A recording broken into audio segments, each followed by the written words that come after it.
Something really important for me since 6 or 4 years ago was the realization that words make vibrations, make sounds, and by then make colors. And I only thought about it like superficially, but then I found out a book that is named Principles of Light and Color. Depuis 4 ou 6 années, depuis il y a de 4 ou 6 années ago, je trouve, bueno, je sens que les mots de quelques langues, il a des vibrations qui créent un sound, and by that, il crée un couleur.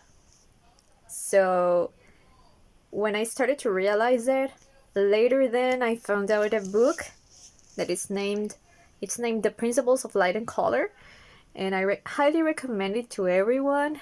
It's unbelievable. Les principes de les couleurs et de la lumière. C'est un folie livre. Folie. C'est incroyable. Il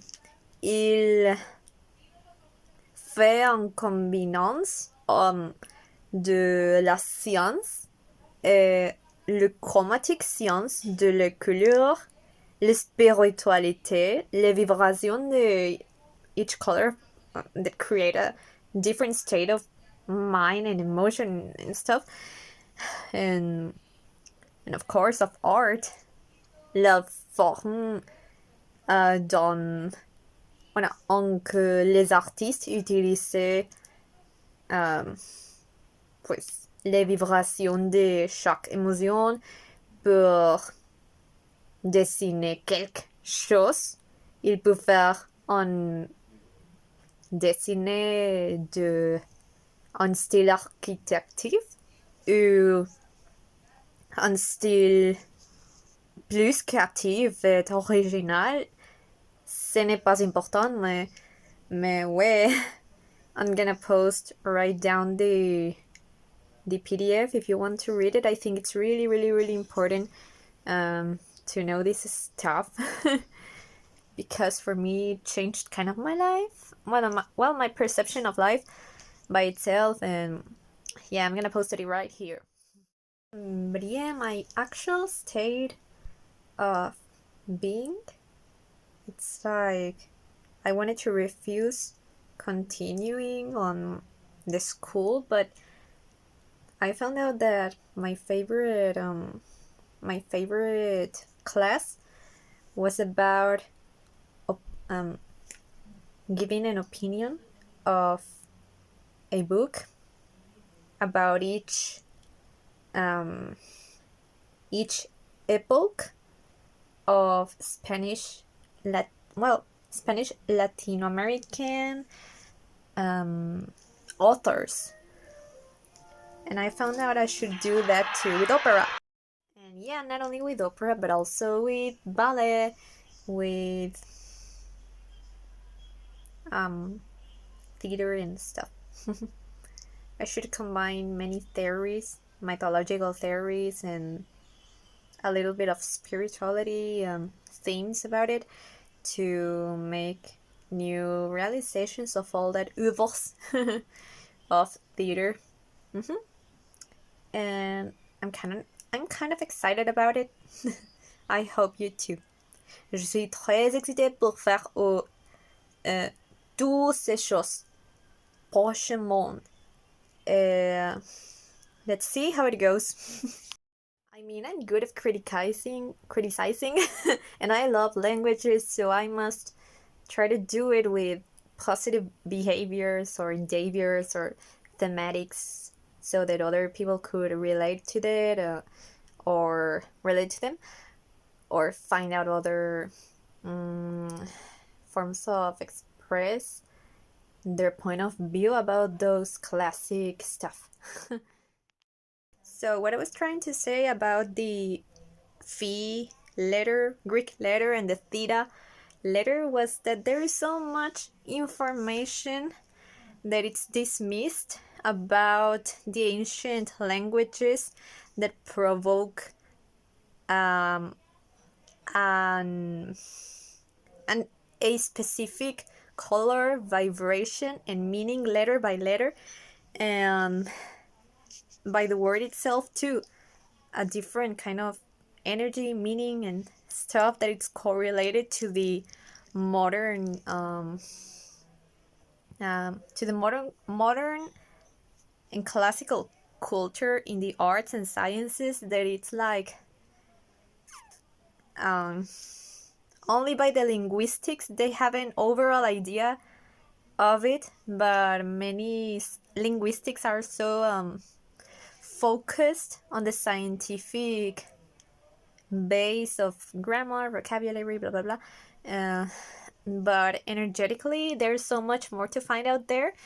Well, that is seen by the semiotics, but there's much more than the texts that are already given by the universities and stuff and blah blah blah. And some of the livres, some of the books that are made by like geniuses, like bueno, you know, many geniuses. They found out sort stuff about this, but in an overall percentage, like if there is 100% of meaning in all of these ancient languages, we only know the 5% of it, I think, and that is correlated to the music, to the culture, to the traditions that are in each ¿cómo se dice? In each in each country. Well, some of the books who try to explain this and that have found like a little bit of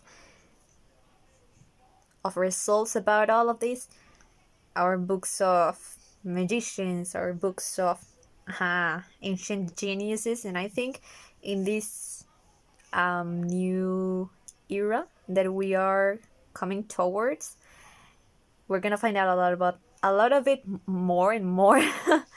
I mean, information is gonna pop out of surreal places and in imaginative people that nobody like knows it. And it's gonna be really fun. Yeah, it's like there's so much information to reconnect that it's so far away from it. It's like a neuron.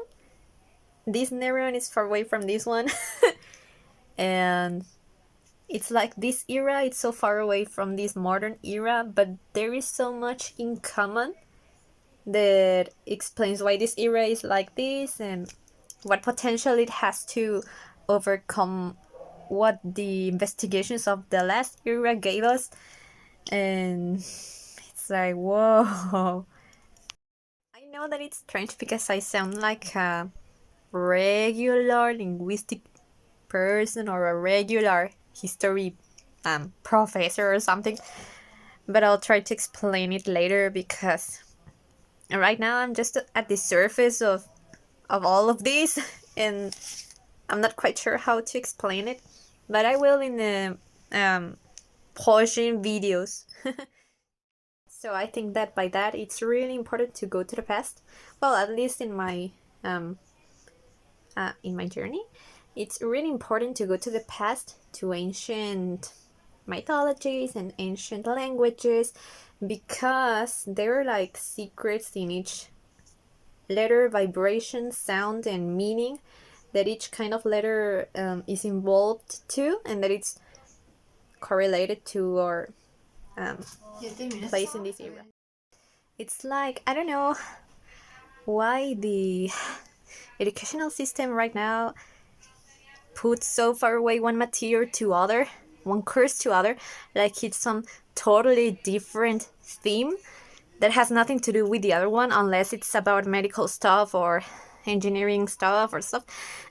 But it's really, really important that science, religion, art, and what else? I don't know, psychology and fitness.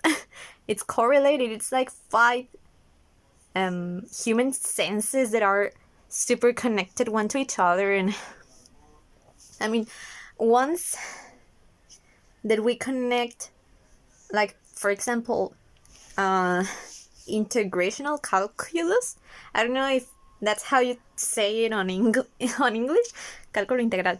If you combine it with art or with spirituality, you can find out that it's correlated to the stars. And if you I don't know, have a sensation that you're connected to something like that, you could find out a lot of more theories about how stars function by itself. And maybe by drawings you can find out those theories too, but without realizing it, because it's just a pop out of a fuel of inspiration. And when many years pass and people find out your sketches of art that pop up like from a sensation of these stars, they found out that it has like scientific, how do you say it, like scientific theories that prove that those drawings are connected to those stuff. And yeah, it's supposed to be like that, the original form of educate people. But I don't know much about history, but I don't know from which era we started to deceive that. And it's like the logical and the creative part of the brain, they are trying to separated them, and the information from the heart too. It's like the 3 important stuff that you need to study and practice to comprehend the whole universe. Is the logical sense, the creative sense, and the heart. Well, the heart gives fuel to the 2 of them, but yeah, it's like, I think that is super, super important that we try to find out by ourselves by now, because the people that is interested in all of this stuff, because they're bored normally and they like to draw or play some music, but they are also interested in science or in other stuff, I think that in the future, they will find out that all of these theories and all of these sensations are correlated and connected to this universe and other universes. So it's like insane, because we now as a society are starting to reunite all these elements of the human being. Well, the people that is working really hard on itself as a person since quarantine, or since many years ago before the quarantine, but now it's the time to start to publish it on social media, on livres, on books, on social media pages. I don't know, everywhere, everywhere.